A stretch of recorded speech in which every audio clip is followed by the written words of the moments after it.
Boa tarde a todos. Obrigado pela presença. A solenidade de hoje é mais para comemorar os 100 anos do Petit Trianon do que propriamente a formalidade da posse de diretoria.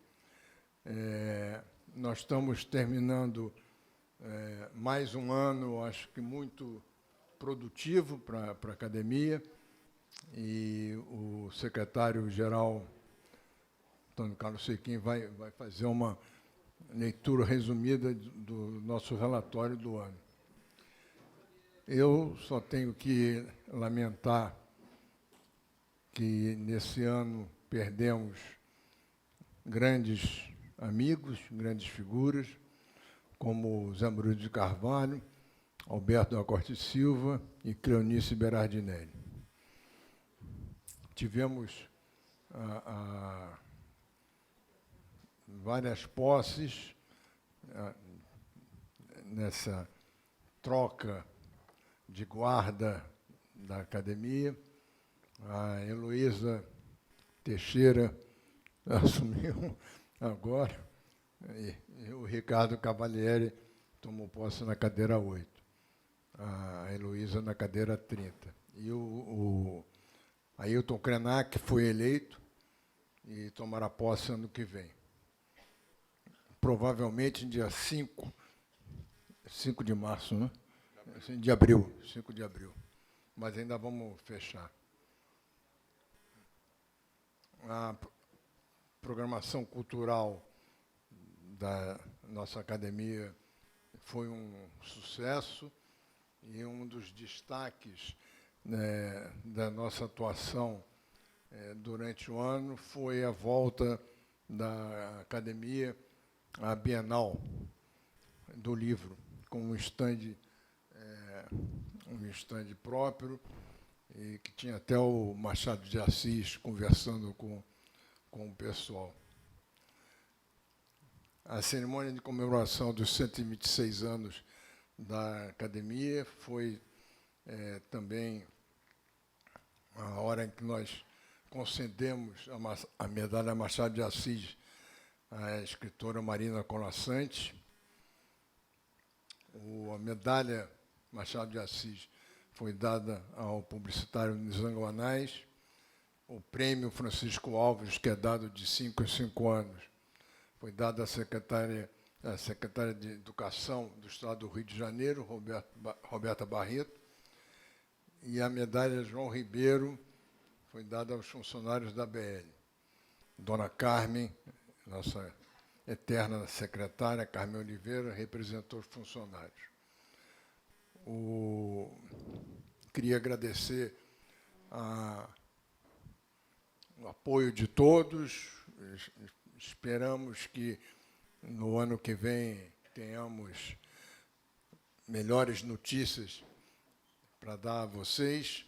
Eu vou pedir para o Sequim fazer o relatório da nossa atuação.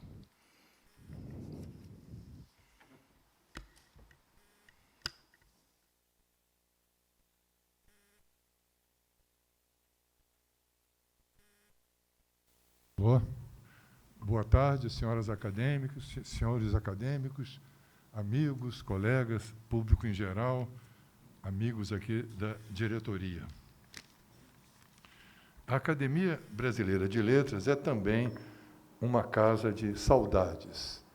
Em 2023, fomos privados da presença de 3 de seus ilustres membros, os acadêmicos José Murilo de Carvalho, Alberto da Costa e Silva e Cleonice Berardinelli.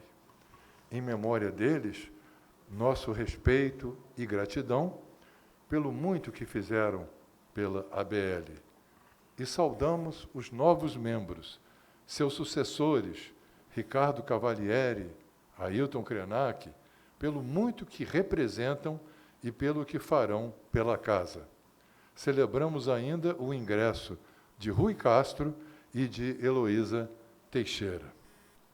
Na programação cultural, 10 ciclos de conferências, num total de 40 conferências, além da apresentação de mesas redondas, debates, eventos musicais e peças de teatro, ocorreram no Teatro R. Magalhães Júnior e na Sala José de Alencar. Com a coordenação deste secretário-geral da Academia, foram coordenadores específicos dos ciclos das terças-feiras os acadêmicos Domício Proença Filho, Antônio Torres, Ana Maria Machado, Joaquim Falcão, Edmar Baixa, Rui Castro, Geraldo Carneiro, Carlos Diegues, Rosisca Dácia de Oliveira, Godofredo de Oliveira Neto. Tivemos 2.652 espectadores presenciais e 37.551 no YouTube. O horário das quintas, 17h30, contou com a coordenação do acadêmico Antônio Torres e contemplou eventos diversificados de grande relevância e atualidade. No festejo dos 126 anos da Casa, além do lançamento do selo em homenagem ao centenário de Lígia Fagundes Telles, Marina Colaçante foi homenageada com o Prêmio Machado de Assis em sessão solene, no Salão Nobre da Casa. Também, como já informou o presidente, foram contemplados Nizam Guanais e os funcionários da BL, representados por Dona Maria Carmen de Oliveira, funcionária da Casa há 57 anos.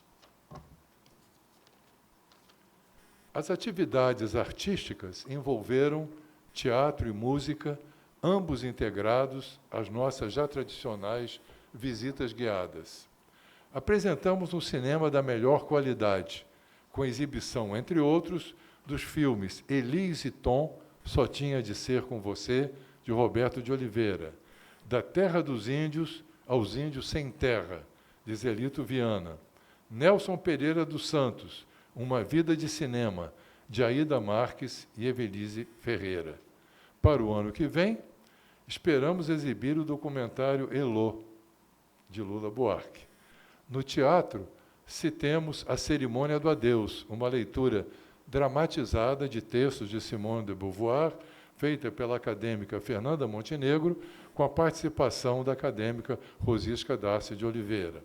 E Matar ou Morrer, uma peça de Miriam Alfen, subintitulada de Lermando de Assis e Euclides da Cunha. Abrigamos, neste momento, a esplêndida exposição Nova Babel Infinita, com a curadoria do escritor, médico e bibliófilo Gilberto Schwartzman, com a colaboração preciosa do fantasma de Jorge Luiz Borges. Abrimos o ano com poesia. Bete Goulart e Maetê Proença leram poemas de autores da casa. E fecharemos o ano com poesia e música, com a apresentação de Gilberto Gil, na data de hoje, às 20 horas, para aqueles que já se inscreveram em nosso site. As bibliotecas Lúcio de Mendonça e Rodolfo Garcia, chefiadas pelo acadêmico Arno Vellen, prosseguiram as suas atividades de tratamento do acervo e atendimento aos acadêmicos e ao público em geral, à distância ou de modo presencial, com a reabertura plena das bibliotecas. Deu-se continuidade ao processo de digitalização da Biblioteca Lúcio de Mendonça, iniciado esse processo em 2022. O setor de lexicologia e lexicografia, dirigido pelos acadêmicos Evanildo Bechara, Arnaldo Nisquier, Domício Proença Filho, Ricardo Cavalieri e Ana Maria Machado, disponibilizou a versão 2022-2023 do Vocabulário Ortográfico da Língua Portuguesa, o famoso VOLP, edição atualizada com mais de 380 mil entradas. O Arquivo Múcio Leão. Com o falecimento do acadêmico José Murilo de Carvalho, o arquivo passou à competente direção do acadêmico Godofredo de Oliveira Neto.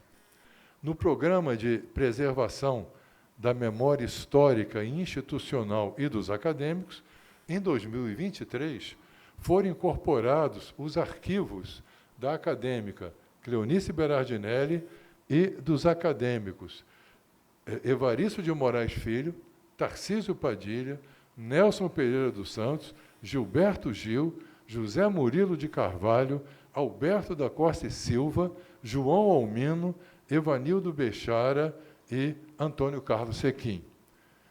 Todo esse material estará disponível a curto e a médio prazo para consultas e pesquisas. O setor de museologia responde por todo o mobiliário e pelas obras de arte da academia e fornece apoio logístico para a realização de exposições como essa que agora está ocorrendo, né, de Gilberto Schwartzman.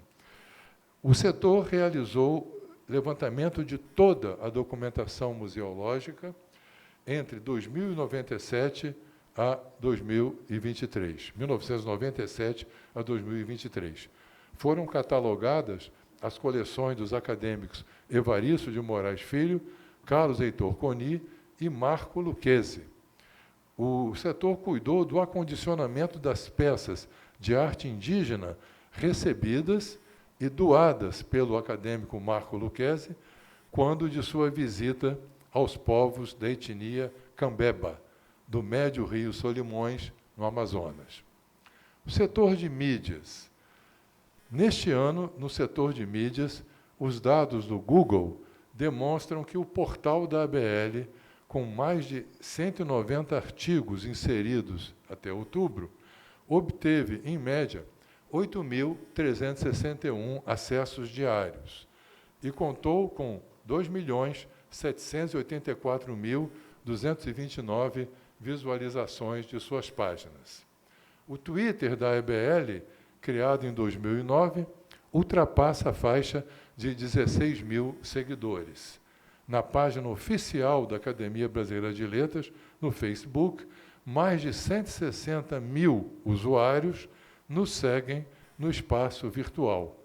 A conta do Instagram, aberta em 2020, já conta com mais de 900 publicações e 36 mil seguidores. Por fim, o canal da ABL na plataforma YouTube ultrapassou a marca de 33 mil inscritos.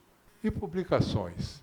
O setor de publicações da Academia Brasileira de Letras, dirigido com muita competência pela acadêmica Rosisca Darcy de Oliveira, deu sequência ao programa editorial nosso, com destaque para a Revista Brasileira. Foram lançados os números 114, com o tema Democracia, 115, Inteligência Artificial, 116, Cultura Viva e 117, Brasil Ancestral. Reparem, 4 números obedecendo rigorosamente à trimestralidade proposta pela revista. Em todos os números, esses 4 números, artigos inéditos, entrevistas, depoimentos e resenhas da mais alta qualidade. Também sairá em breve um volume em homenagem com a Global, em coedição, à acadêmica Ana Maria Machado, na série Um Autor em Perspectiva, com estudos sobre sua obra apresentados no seminário transcorrido na Universidade de Salamanca. Citemos ainda, em fase avançada, uma parceria com a Rádio Novelo, série de 12 podcasts sobre acadêmicos falecidos, e estamos em tratativas com a EDUSP para a publicação em 4 alentados volumes de todos os discursos de posse e recepção efetuados na ABL, acompanhados de uma vasta iconografia. Publicamos ainda o relatório das atividades de 2023, em que apresentamos em mais detalhes toda a nossa programação. Vários acadêmicos, como Geraldo Carneiro, João Almino, Ana Maria Machado, foram finalistas de importantes prêmios literários. Rui Castro ganhou o Prêmio Jabuti de melhor romance, com Os Perigos do Imperador, consagrado pela crítica, pelo público e com autorização especial do IBAMA, pois o acadêmico já abriga 6 outros jabutis em sua residência. Outro destaque foi a participação da ABL na Bienal do Livro, com um dos estandes mais visitados e elogiados da feira, com direito a Machado de Assis em holograma, dando as boas-vindas ao público. Numerosos acadêmicos estiveram presentes, seja em entrevistas diárias, seja na ciranda literária, que fechou a participação da casa para o aplauso entusiasmado das centenas de pessoas que lotaram o maior auditório da Bienal. Semanas depois, outra festa literária, a de Maricá, teve o acadêmico Gilberto Gil como patrono. Esta é a academia, sob a presidência ágil e renovadora de Merval Pereira. Viva a academia viva! Academia imortal a cada dia.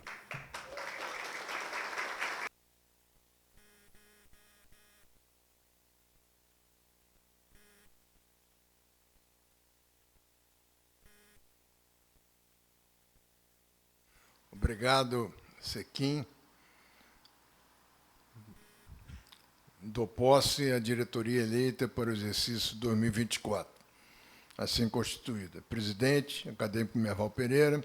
Secretário-geral, acadêmico Antônio Carlos Sequim. Primeiro secretário, acadêmico Geraldo Carneiro. Segundo secretário, acadêmico Antônio Torres. Tesoureiro, acadêmico Paulo Niemeyer. O relatório das atividades de 2023, impresso, será divulgado na reabertura dos trabalhos da academia.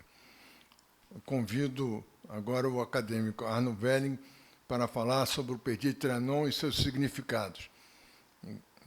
Palestra em comemoração do centenário da doação do prédio pelo governo francês à ABL. O aniversário é semana que vem, né? Então, vamos comemorar. É amanhã. É amanhã? Então ótimo. Melhor ainda.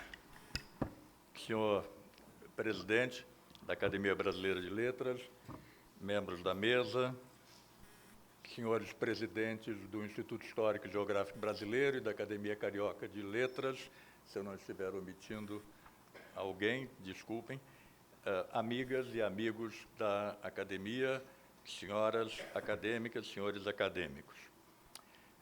Hoje, como eu comentei, hoje, mais um dia, este prédio está fazendo 100 anos de incorporação à Academia Brasileira de Letras. Eu pretendia fazer, presidente, apenas um registro na sessão para efeito da ata e do cultivo da memória da casa, mas à medida que eu fui colhendo material, ele cresceu demais. Não é? Abandonei a primeira ideia e resolvi estender um pouco mais o meu tema.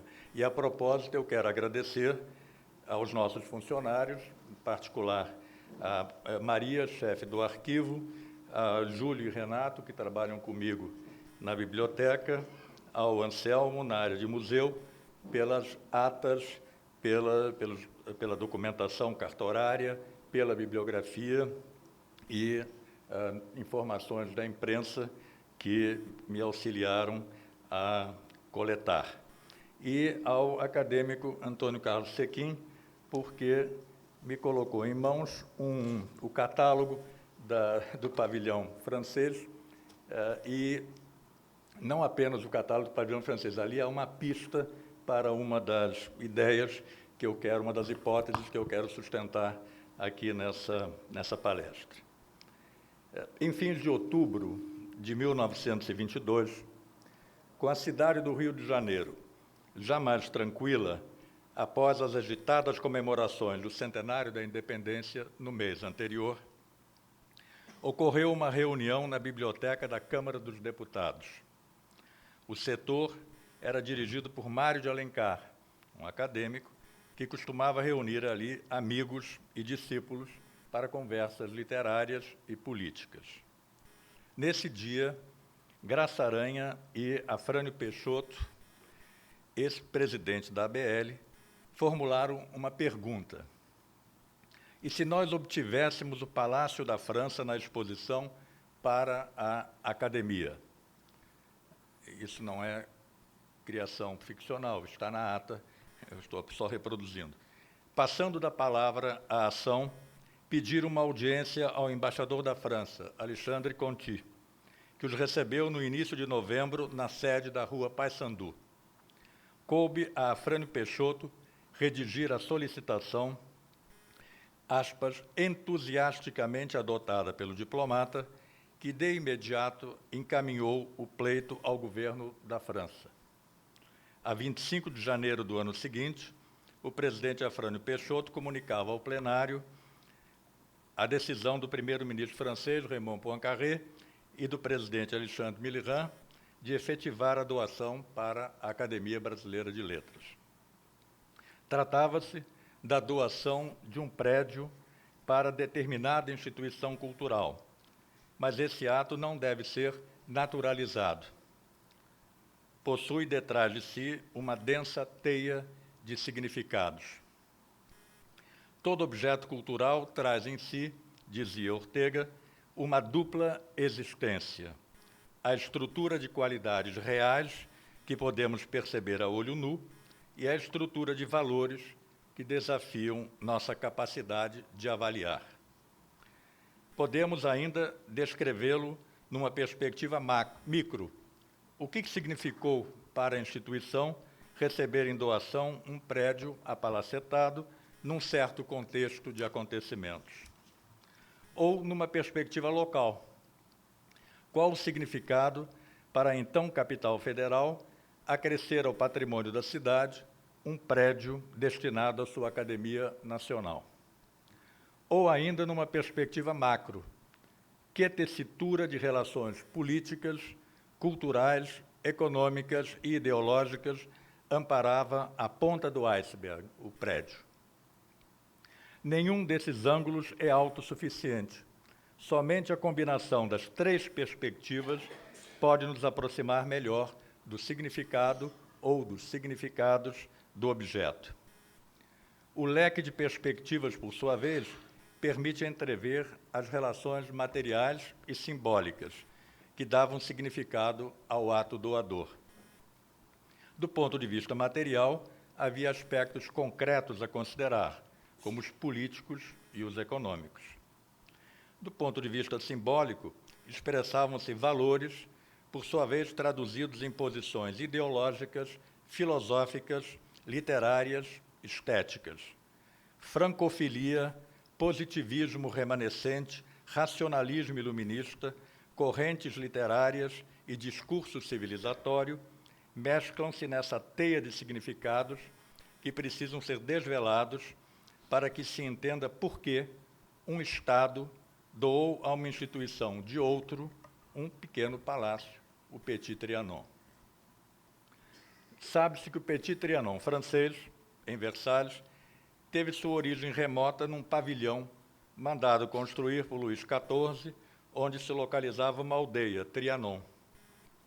Por sua elegância e fragilidade, ficou conhecido como Trianon de porcelana, logo substituído por uma construção de mármore, o Grande Trianon.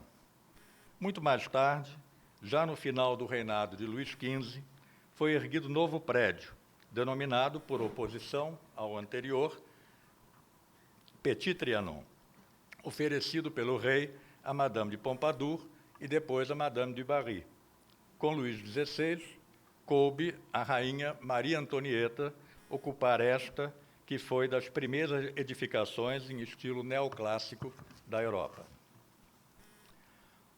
Construção que, como o próprio Palácio de Versalhes e seus outros anexos, Marly, o Grande Trianon, o Hermitage, foram, no clima que já se chamou de francização da Europa, emulados em várias outras regiões. Somente o Petit Trianon teve seu tema arquitetural reproduzido em edificações como a Casa del Labrador, de Aranjuez, no Palácio de Verão dos Príncipes Latienski, na Polônia, e no Rio de Janeiro do início do século XX. O contexto dessa reprodução carioca é bem sabido. O palácio deveria representar a França na exposição internacional comemorativa do centenário da independência. Pode-se estranhar o fato de duas repúblicas relativamente recentes, a Terceira República Francesa e a brasileira, utilizarem com naturalidade uma simbologia tão fortemente associada não apenas ao antigo regime, mas a uma das etapas mais criticadas do absolutismo. Afinal, tratava-se de um prédio construído às vésperas da Revolução Francesa para uso de duas favoritas reais e uma rainha impopular. Uma hipótese plausível para a representação francesa era de que, após a consolidação da República, a partir de 1879, e as comemorações do centenário da Revolução, em 1889, as diferenças ideológicas estavam aplainadas e, portanto, podiam emergir as realizações francesas que tornaram o país, no século XVIII, o líder da Europa das Luzes. Objetos como o Petit Trianon foram, dessa forma, ressignificados, sobretudo como monumentos arquitetônicos de determinados padrões estéticos, no caso, o neoclássico, desligando-se das suas origens políticas. A reforçar a hipótese, o fato de que lideranças diretamente envolvidas na participação francesa e na doação, como Raymond Poincaré, presidente do Conselho, e Alexandre Millerand, presidente da República, embora de origens políticas diversas, caracterizavam-se àquela altura como republicanos moderados. O primeiro transitou da centro-esquerda para a centro-direita, enquanto o socialista Millerand rompeu com as lideranças radicais e fundou um partido socialista independente de conciliação entre a direita e a esquerda. Ter-se-ia passado de uma leitura condenatória, jacobina e socialista do antigo regime para outra, na qual realizações como os monumentos da monarquia passaram a ser percebidos como patrimônio comum do povo francês e não como retrato de um regime decadente. Só uma época de conciliação política e isolamento dos extremos poderia construir tal representação. O projeto do Petit Trianon brasileiro coube a dois arquitetos franceses, Émile Viré e Gabriel Marmorat, e a construção à empresa brasileira de engenharia Monteiro Aranha, concluindo-se no prazo recorde de 4 meses. A previsão do governo francês, conforme informado pelo chefe da delegação, Georges Gérald, na publicação oficial da exposição, Sequim, por isso foi importante o catálogo, era que o prédio seria oferecido ao governo brasileiro, entre aspas, e ficará sendo, por assim dizer, a casa da França no Brasil. Por isso, acrescento eu, não era uma construção efêmera como quase todas as demais, mas visava um objetivo maior de permanência.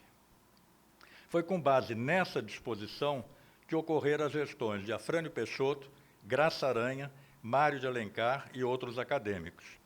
Conquistado o apoio do embaixador Conti, procuraram também respaldo junto ao governo brasileiro, que, afinal, receberia a doação. Para isso, contaram com o apoio do também acadêmico e ministro do Exterior, Félix Pacheco, que declarou não achar, aspas, destino mais honroso nem menos dispendioso para as finanças nacionais do que essa dádiva à academia. O presidente Afrânio Peixoto comunicou em plenário, no dia 25 de janeiro, a perspectiva da doação, acrescentando que fora informado do assentimento do primeiro-ministro Poincaré e do presidente Millerand às gestões do embaixador Conti, que defendera pessoalmente o pleito em Paris. O fato foi devidamente registrado pelo O Jornal 2 dias depois, destacando a viva simpatia ao Brasil que o ato representava. Enquanto as tratativas com a França evoluíam muito bem, ficando a entrega do prédio marcada para 12 de outubro de 23, o mesmo não ocorria com a Prefeitura. A 2 de junho, Afrânio Peixoto oficiou ao presidente do Conselho Municipal pedindo formalmente a doação do terreno. Apesar dos vereadores terem concordado, o prefeito Alaor Prata vetou a concessão, invocando a Lei Orgânica Municipal, que vedava doações e as más condições do erário, lembrando que o terreno não valeria menos do que 500 contos de réis. O Jornal do Brasil, aliás, antes do veto, já se havia insurgido contra o projeto, argumentando com a situação de carência da Prefeitura. A Academia procurou o apoio do presidente Arthur Bernardes. Embora o mandatário tivesse recebido a delegação da Casa, o tema permaneceu em aberto. A sessão de 15 de dezembro de 23, amanhã, portanto, foi a da inauguração da nova sede, a então Avenida das Nações. Presentes 26 acadêmicos, sob a presidência de Afrânio Peixoto, que tinha na mesa diretora, à direita, o embaixador Alexandre Conti, e à esquerda, o ministro do Interior e também acadêmico João Luiz Alves. O Jornal do Brasil, o jornal O País e o Jornal do Comércio dedicaram vasto noticiário ao assunto. As providências cartoriais posteriores foram tomadas de modo a legalizar a posse do prédio pela Academia.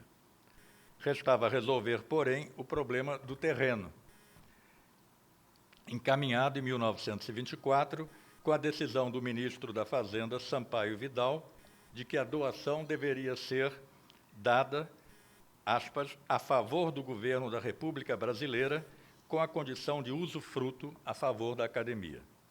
Ficava por decidir, porém, a precisa delimitação e configuração da área. O imbróglio burocrático permaneceu pelos anos seguintes, com manifestações de setores responsáveis pelo patrimônio público da Prefeitura e da União, solicitando informações e documentos à Academia. Finalmente, em 3 de janeiro de 1943, 20 anos depois, um ofício do presidente da Academia, embaixador José Carlos de Macedo Soares, ao presidente da República, Getúlio Vargas, assinala o começo do fim da longa pendência e deixa entrever a intensa ação de bastidores que deve ter ocorrido. Nele, o embaixador, antigo ministro da Justiça e Negócios Interiores, Getúlio, e depois interventor em São Paulo, lembrava que eventuais dúvidas, porventura existentes, quanto à propriedade do terreno, já tinham sido dirimidas na diretoria do domínio da União, é o atual SPU, pleiteando assim a transferência definitiva à ABL do domínio útil do terreno e construção. O processo dessa vez foi bem bafejado, isso foi em janeiro, pois no mês seguinte, fevereiro, já recebeu o parecer favorável do ministro da Fazenda Souza Costa e se transformou, em 11 de março de 43, num decreto-lei assinado pelo presidente Getúlio Vargas, determinando a transferência. Portanto, essa descrição nos permite múltiplas leituras, que eu só vou desenhar rapidamente aqui. Há, como se vê, uma pluralidade de significados materiais e simbólicos no prédio do Petit Trianon, da Avenida das Nações, depois Presidente Wilson. Rememoremos, o palácio foi construído para uma exposição comemorativa do centenário da independência do Brasil, a Exposição Internacional do Rio de Janeiro, constituindo o pavilhão de honra da França, sua denominação oficial. O que, àquela altura, significavam exposição e comemorações. Desde logo, um vigoroso esforço de afirmação nacional. As exposições, industriais ou não, foram uma criação da Revolução Francesa e tiveram, em geral, a preocupação de exaltar as realizações nacionais e, simultaneamente, incrementar os negócios. A primeira delas, organizada pelo governo do Diretório em 1798, teve essa dupla finalidade, numa conjuntura em que a França emulava as realizações materiais inglesas em plena Revolução Industrial. As muitas que se seguiram em diferentes países tiveram características semelhantes, destacando-se as de caráter internacional, como a grande exposição dos trabalhos da indústria de todas as nações, de Londres, em 1851, normalmente dada como a primeira, que não é o caso, a de Filadélfia, em 1876, comemorativo do centenário da independência americana, e a de Paris, de 89, que comemorou os 100 anos da Revolução Francesa. O Brasil participou de várias exposições no século XIX e, nas primeiras décadas do século XX, organizou duas. A Exposição Nacional Comemorativa do primeiro centenário da abertura dos portos do Brasil, realizado na Urca, em 1908, e a Exposição Internacional do Centenário da Independência, em 22, localizada aqui no centro da cidade. Nessas duas primeiras décadas, o Brasil buscava afirmar uma face moderna e progressista, que tinha na capital federal o principal emblema. O Rio civiliza-se, diziam os cronistas desde Pereira Passos, embalados pela remodelação urbana, pelo sucesso no combate à febre amarela e pelo fracasso da revolta da vacina. Em alguns outros estados e capitais, repetia-se certa euforia modernizadora, como em São Paulo, Curitiba, Porto Alegre, Salvador, Recife, Belém e Manaus. Estas duas últimas estimuladas pelo boom da borracha. Para 1922, convergiram os esforços de demonstrar ao mundo o resultado de tais sucessos. As comemorações do centenário da independência eram um excelente pretexto para apresentar ao mundo um novo Brasil, menos colonial e atrasado e mais próximo aos estágios considerados superiores da civilização, identificados com a Europa Ocidental e os Estados Unidos. Dessa forma, planejou-se uma grande feira internacional sob a forma de exposição, como suas congêneres dos países então denominados adiantados e não desenvolvidos ainda. Foram definidos espaços para os pavilhões dos diversos países e promovido um Congresso Internacional de História da América a cargo do Instituto Histórico, presidido pelo também acadêmico Afonso Celso, entre outras iniciativas. Fazia-se assim um vigoroso esforço de afirmação nacional. Esse espírito foi captado e exposto com surpreendente franqueza por Afrânio Peixoto, quando, no discurso de inauguração do Petit Trianon, disse, na condição de presidente da Academia, que o sentido dos 4 séculos de civilização na jovem e livre América era o de que se buscava uma tradição, alimentando o patriotismo, por sua vez, afirmação necessária da nacionalidade, e acrescentava, e onde ele não existe, o patriotismo, impõe a vida social que seja criado, ou inventado, diríamos hoje. Todo esse trabalho de afirmação nacional ocorria num país agitado há alguns anos por diferentes crises e manifestações de insatisfação, que não poderiam aparecer na retórica oficial de 1922, quando da exposição. Insatisfação social no nascente operariado, atuação de anarquistas, fundação do Partido Comunista Brasileiro e do Centro Dom Vital, rebelião tenentista, denúncia dos defeitos da Constituição, atraso no campo, incômodo com o parnasianismo e o simbolismo. Em 1923, quando na inauguração do Petit Trianon, ainda ocorreria a Revolução do Rio Grande do Sul, opondo maragatos e chimangos. Se em 22 ignorou-se a problemática política e social, no ano seguinte a crise no Rio Grande foi lembrada pelo ministro e acadêmico João Luiz Alves na cerimônia de instalação da ABL, mas com sentido positivo, pois se firmara o Pacto de Pedras Altas, encerrando o conflito, aspas, motivo de júbilo para todos os brasileiros e para esta academia, que pode celebrar a sua solene instalação nesta casa, sem as tristezas de uma luta entre irmãos. Eu gostaria de destacar agora alguns dos valores proclamados nesse momento inaugural da academia. Um deles era, naturalmente, o nacionalismo.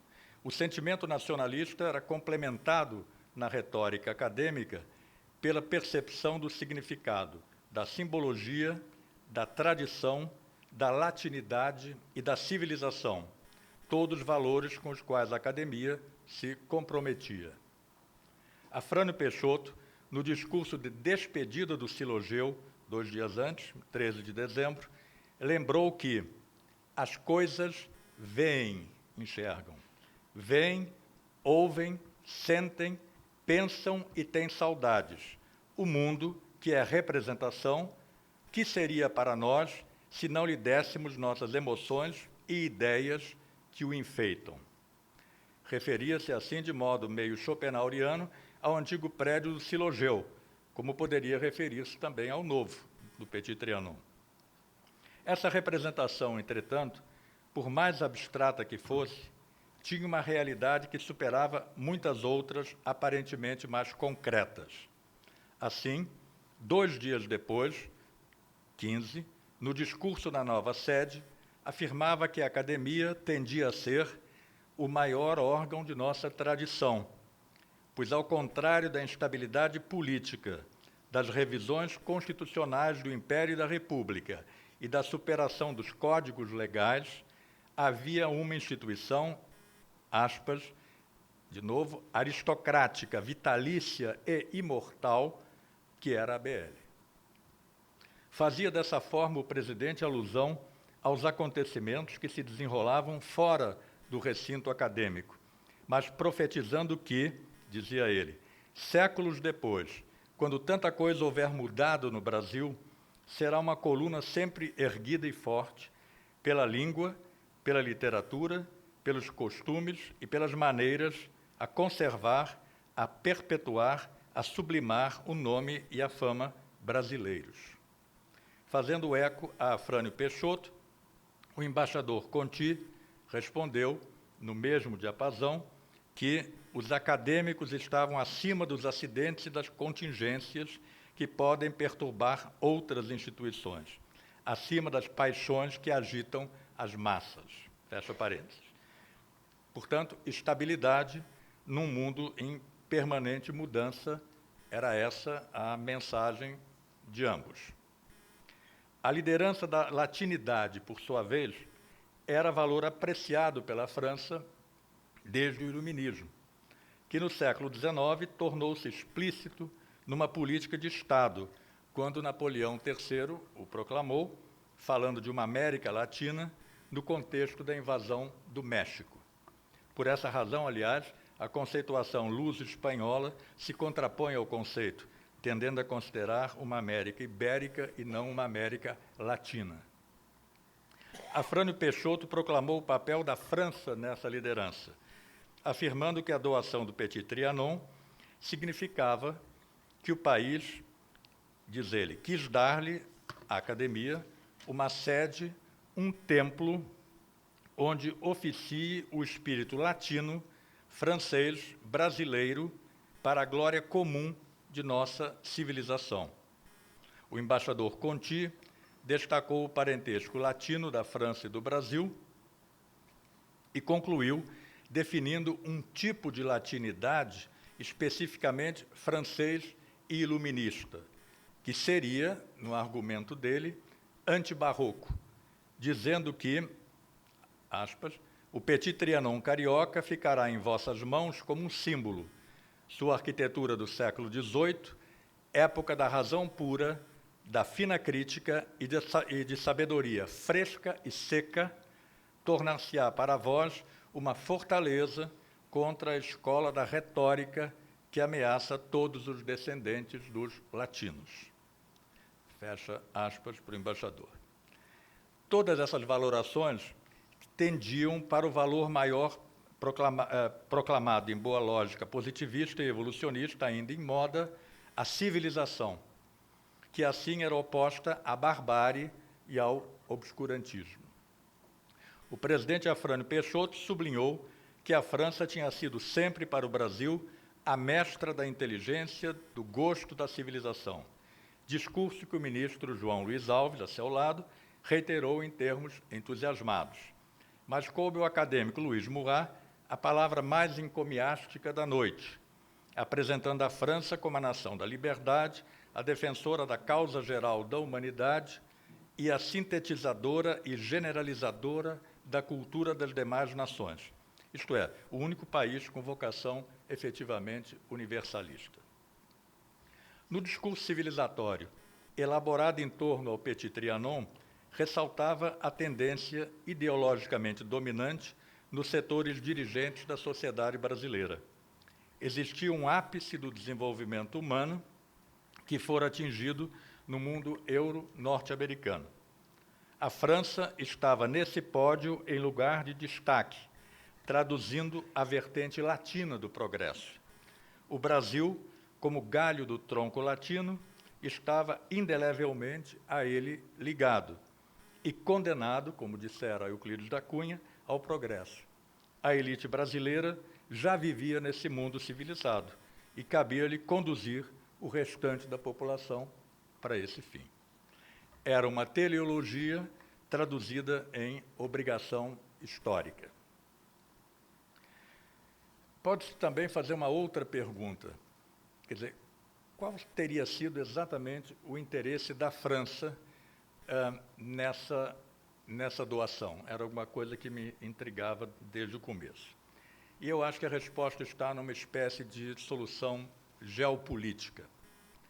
O espírito latino que identificava França e Brasil no discurso de Afrânio Peixoto e dos demais acadêmicos que se manifestaram na sessão inaugural foi entusiasticamente recebido pelo embaixador Conti, que não só o reiterou, como vimos, como destacou que a doação se fazia num quadro de estreita cooperação entre os governos francês e brasileiro, pois este, o Brasil, acabara, por sua vez, de fazer importante donativo de aparelhagem à Escola de Medicina de Paris.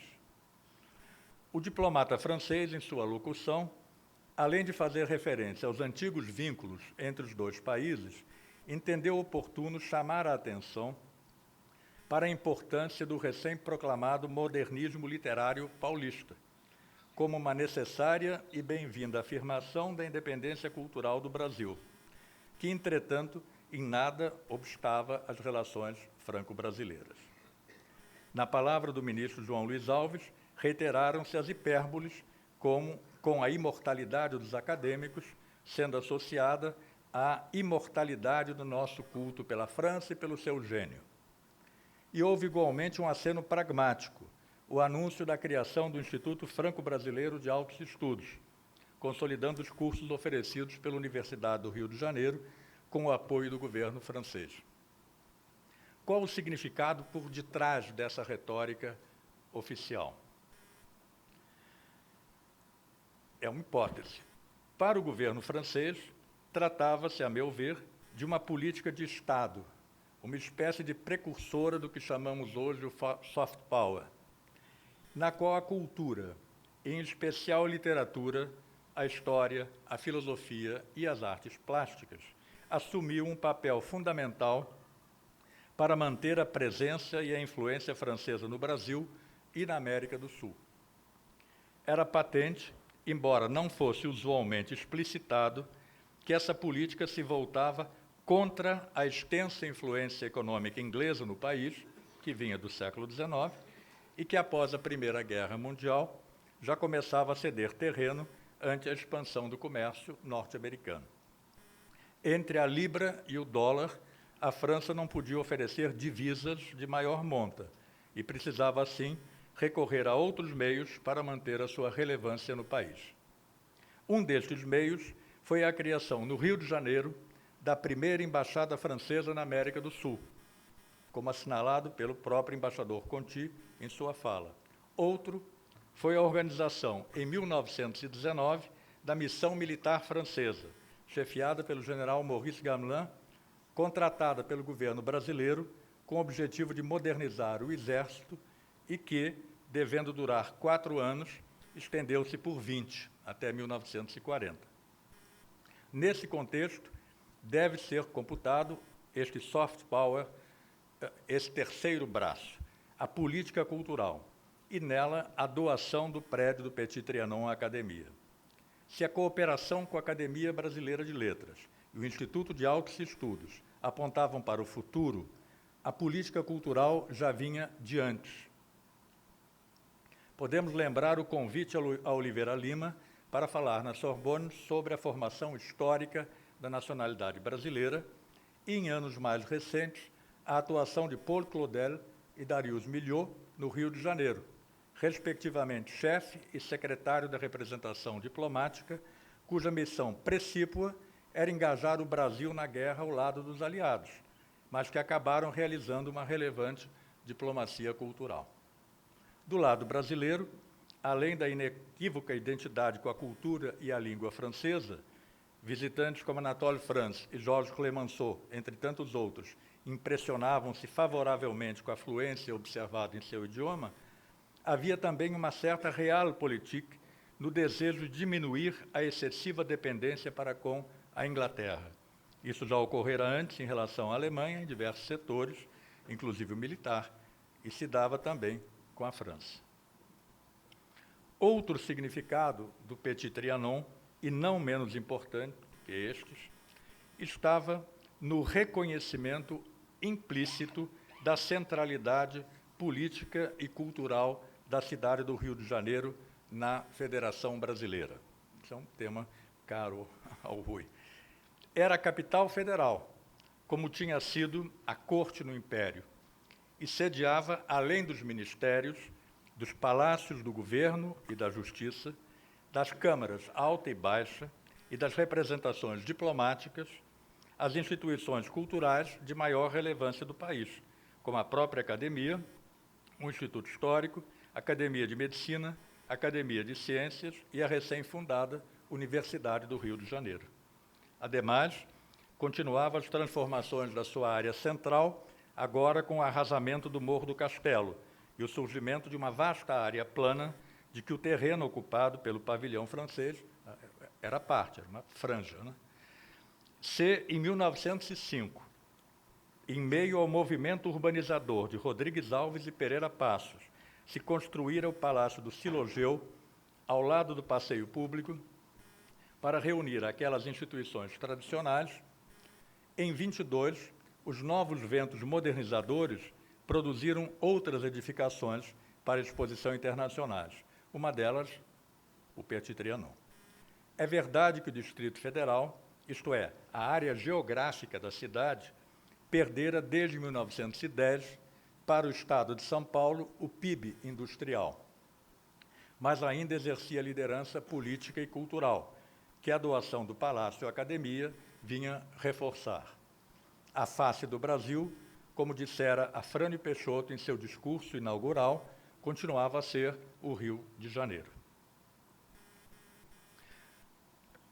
Caro presidente, os múltiplos significados que ressaltam da existência desse prédio deixam entrever um denominador comum de natureza sociológica: a presença de uma elite sociocultural e política voltada para a realização de uma ideia, a da consolidação material da academia. O legado de Francisco Alves dera certo desafogo e liquidez à situação financeira da instituição. A doação do Petit Trianon consolidou este processo, dando sede exclusiva, mais ampla e confortável do que o condomínio existente no Silogeu, com a vantagem adicional, comentada por vários acadêmicos à época, de que a então Avenida das Nações era muito mais tranquila do que a esquina da Lapa com o Passeio Público, onde os discursos acadêmicos dividiam a atenção com as buzinas dos automóveis e o ruído dos bondes nos trilhos. A doação e sua confirmação jurídica, apesar da resistência da prefeitura quanto ao terreno, foram certamente facilitados pela coesão das pessoas que participaram do processo, que, por qualquer critério metodológico usado, devem ser classificadas como constituindo uma elite. Para quem dela fazia parte, a capital federal, com seus quase 1,5 milhão de habitantes, num país de 30 milhões, era uma aldeia, e eles os seus homens bons, como na colônia. Esse fato explica a rapidez da solução de doar o prédio ao governo federal sob condição de repasse à academia. Se o edifício foi erguido em 4 meses, passou-se pouco mais de 1 ano entre a conversa no gabinete de Mário de Alencar e a sessão inaugural de 15 de dezembro de 1923, o que compreendeu as conversações com o governo francês, o trabalho junto ao governo brasileiro e a neutralização dos arreganhos da prefeitura. Não era pouco, considerando a inércia burocrática nos 2 países, no Brasil e na França. O trânsito fácil da direção acadêmica com os confrades que exerciam cargos públicos naquele momento, como os ministros Félix Pacheco e João Luiz Alves, ou que os tinham exercido, como Lauro Miller, e a agilidade cartorária para ratificar a documentação, inviável noutras circunstâncias, demonstra o acerto da hipótese. Todos se conheciam, todos estavam de acordo com o objetivo comum. O problema que restou, o do terreno, este foi remetido para 2 entes públicos, a União e a Prefeitura, e resolvido por soluções e por atores semelhantes 20 anos depois. Estava consolidada uma materialidade e, ao mesmo tempo, uma simbologia. O prédio de ar neoclássico sintetizava o que os acadêmicos de 1923 entendiam como certa vocação apolínea para o equilíbrio e a estabilidade. Por sua vez, garantia moral, intelectual e estética da imortalidade da instituição. A academia, como o Brasil, deveria ser eterna. Muito obrigado.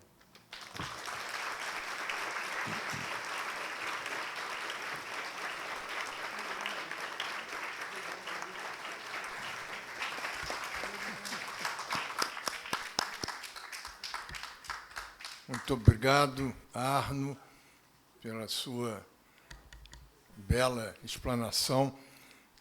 Queria fazer alguns comentários atualizando a nossa situação.